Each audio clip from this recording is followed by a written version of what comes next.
Have you ever wanted to know how to tunnel bone a pork leg roast? Let's get into it. It's Easter, guys. We've got plenty of these going. We've got porchettas going, steak, sausages, burgers. It's a bloody busy day. But let's get in the video. So we've got the hip bone here. The tailbone is already off on this one. So all we're doing is just exposing the bone there. We're going to skirt around the back end of it, just getting a good bit of idea where the bone goes, I suppose. Running off a bit of meat. And then we're going to cut that or break that cup joint. So to do that, we're going to start at the bottom of the tailbone here, work up till we see that part where the hip would connect to the other side. We're going to go up and underneath and around that to join that bottom part we marked and expose the cup. After exposing the cup, we're going to go through it. So we're just breaking the tendon that runs in between that. And then we're going to get it up and under this bone. There's a natural finger hold there. You can see my finger in it, the best place to hold it here.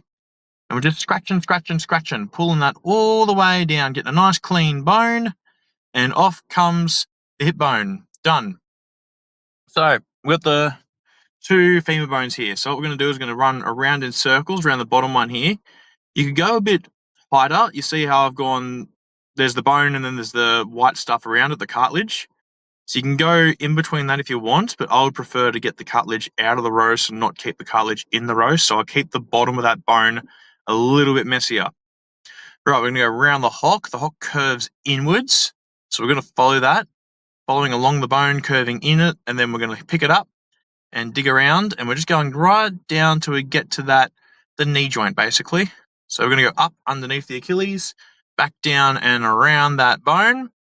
This actually has two bones, kind of like yours. So it's got two shin bones. You've got the thick one and you've got the skinny one.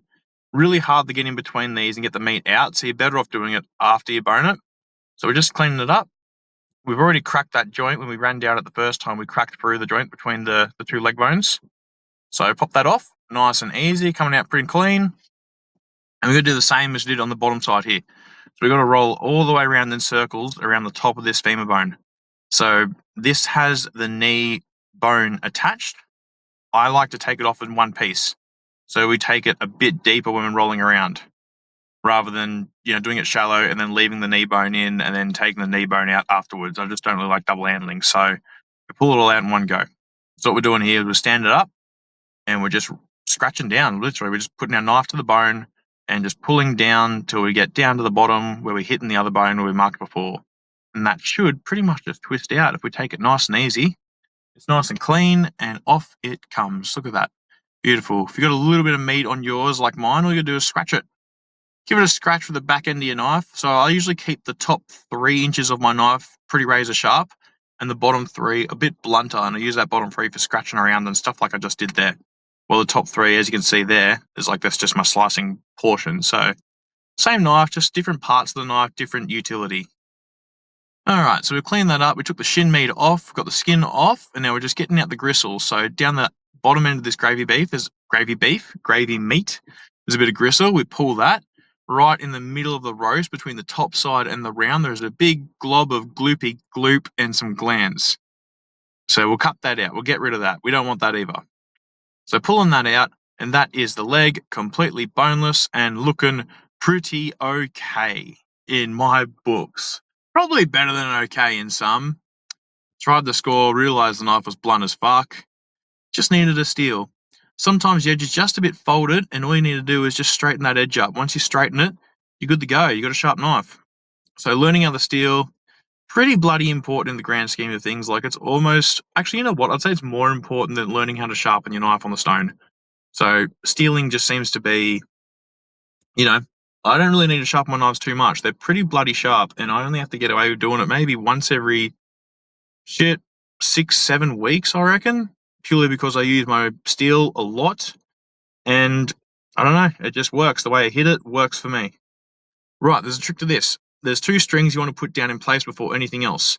One, the round and the rump. You keep a flat rump to you, and the round you put into the flat part of the rump. That's your first string. That ties that in.